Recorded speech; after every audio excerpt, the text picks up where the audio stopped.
fight the Ethiopian government has waged with rebels. SABC News reporter Kailihle Khumalo is at the U.S. Embassy in Pretoria, where locally based Ethiopians are protesting over the U.S. interference. Kaya, a very good morning to you. What's happening at the embassy? Well, that's right, Desiree. So it's part of the Day of Global Action, where we've seen Ethiopian nationals across the world sending a very clear message to the US, to the EU.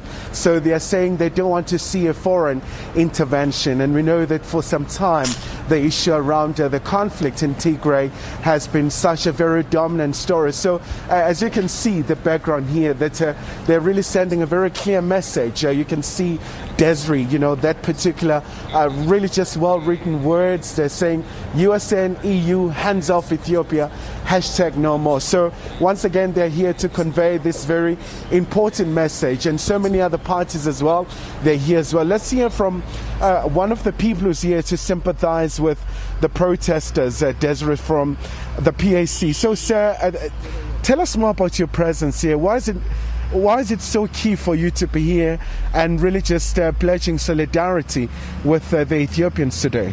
The struggle for the people of Ethiopia is the struggle for Africa. The struggle for Africa is the struggle for Azania, people of Azania, South Africa.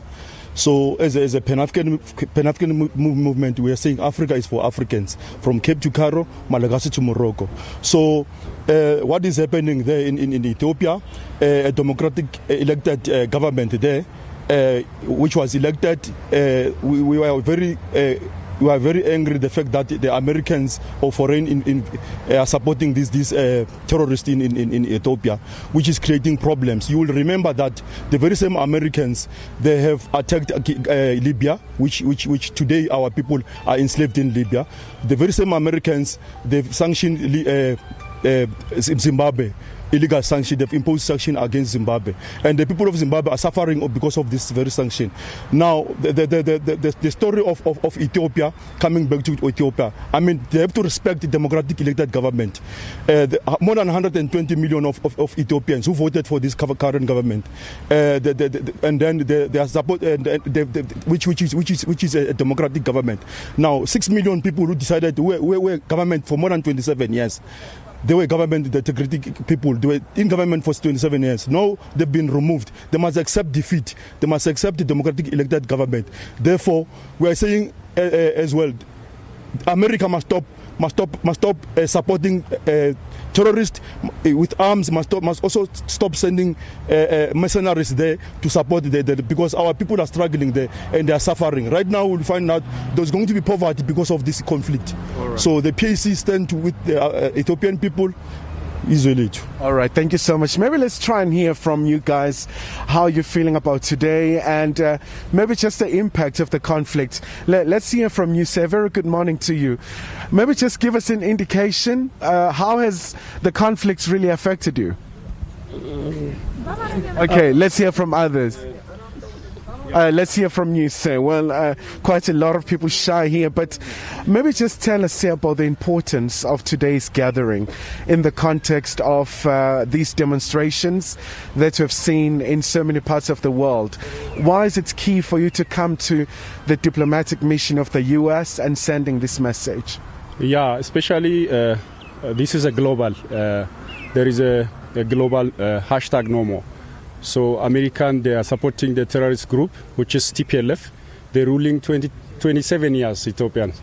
So many people dying, and so many people also looking like losing life.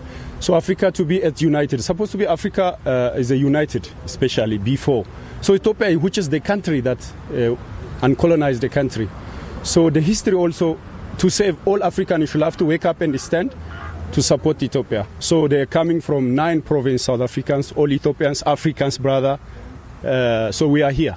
We are and maybe just tell me about how are people feeling at home? The rebels are threatening to capture Addis Ababa. How do you feel about that? Yeah, I think so. Nevering trust is very important. Without trust and accountability, there is no leadership. Like there is no good peace. So how are you going to see the family? They are struggling. There is no peace. No, there is no also. They are attacking because they are supporting terrorist group. So that terrorist group, they have a power.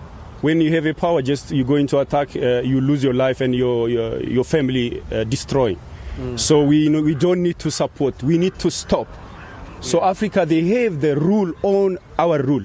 So we have history, so we have to follow that history. Do you think Americans will listen to guys today? Obvious, yeah. Obvious. Failure to do that, what will happen? Can you imagine global 37 country this strike? So we should have to listen. Yeah. Okay. All right, guys. Thank you so much for your time. So, Desiree, those are the sentiments so far here in Pretoria. So they remain quite steadfast and resolute in making sure that Americans will hear them. So they talk about the very far-reaching implications of the conflict, but also talking about at times what is somewhat perceived to be the foreign policy of the United States. We know that the special envoy in the Horn of Africa has been to Addis Ababa trying to make sure that there is a long-lasting solution. But so far, we haven't really seen peace prevailing, especially in the northern parts of Ethiopia.